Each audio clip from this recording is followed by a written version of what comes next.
ઉદયરંજન જોડાઈ ચૂક્યા છે। ઉદયરંજન, શું પરિસ્થિતિ જોવા મળી રહી છે? જે રીતે સતર્ક રહેવા લોકોને પણ અપીલ કરવામાં આવી રહી છે, તંત્ર પણ એલર્ટ છે, હાલ શું છે પરિસ્થિતિ?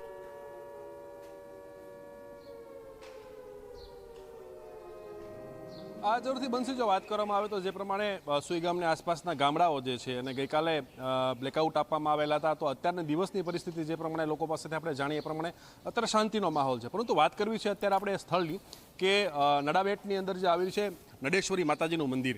આ મંદિર એટલા માટે આપણે અત્યારે યાદ કરવું પડે છે કારણ કે ભારત અને પાકિસ્તાન વચ્ચે જ્યારે યુદ્ધના એંધાણ છે અને એની સંભાવનાઓ પૂરેપૂરી જોવાઈ રહી છે, તો એના વચ્ચે ઇતિહાસમાં પાછળ જઈએ આપણે તો આ નડેશ્વર માતાજી છે વર્ષ 1971ની અંદર જ્યારે ભારત અને પાકિસ્તાન વચ્ચે યુદ્ધ થયું હતું, એ દરમિયાન ભારતીય સેના અને બીએસએફના જવાનોને આ નડેશ્વરી માતાએ દિવ્ય સ્વરૂપે આખો રસ્તો દેખાડ્યો હતો। નગરપાર્ક આવેલો જે વિસ્તાર છે, પાકિસ્તાનનો વિસ્તાર છે, ત્યાં સુધી દિવ્ય સ્વરૂપે આગળ ચાલી રહ્યા હતા અને પાછળ જે છે બીએસએફના જવાનો જે છે ચાલતા જતા હતા અને ત્યાં સુધી પહોંચ્યા હતા। અને ત્યારબાદ જે છે એ આખો વિસ્તાર જે છે એ ભારતીય સેનાએ જીતેલો હતો। ત્યારબાદ જે છે આખી વાત કરવામાં આવે તો વર્ષ 1971 બાદ આ મંદિર ખાતે જે પૂજારીઓ હોય છે, બીએસએફના જવાન જે છે એના દ્વારા પૂજા અને અર્ચના કરવામાં આવતી હોય છે। માત્ર ને માત્ર અહીંયાના લોકો, સ્થાનિક કે શ્રદ્ધાળુઓ જ અહીંયા દર્શન કરવા માટે નથી આવતા, પરંતુ ભારતીય સેના અને બીએસએફનો પણ અદ્ભુત વિશ્વાસ છે અને શ્રદ્ધા જે છે આ નડેશ્વરી માતાજીની અંદર છે।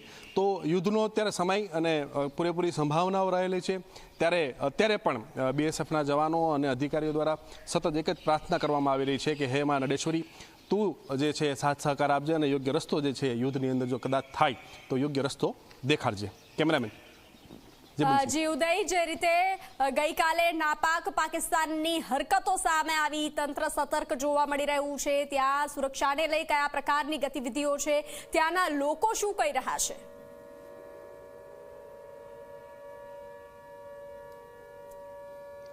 જરૂરથી જે પ્રમાણે અહીંયા લોકોની સાથે વાતચીત થઈ તો ગઈકાલે જે નાઇટ બ્લેકઆઉટ આપેલું હતું આખું નાઇટમાં, અને ત્યારબાદ જે છે સવારથી રાબેતા મુજબ જનજીવન જે છે અહીંયાના લોકોનું શરૂ થઈ ગયું છે।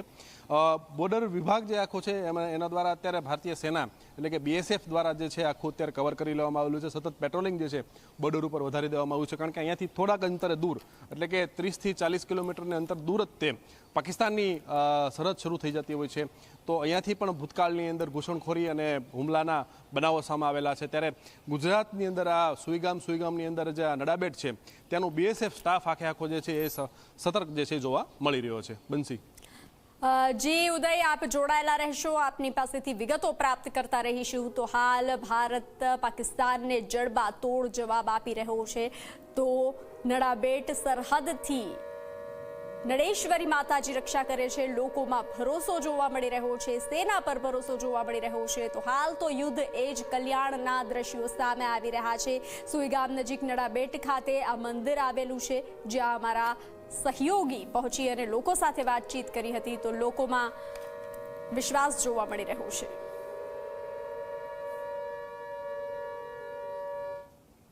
તો ભારત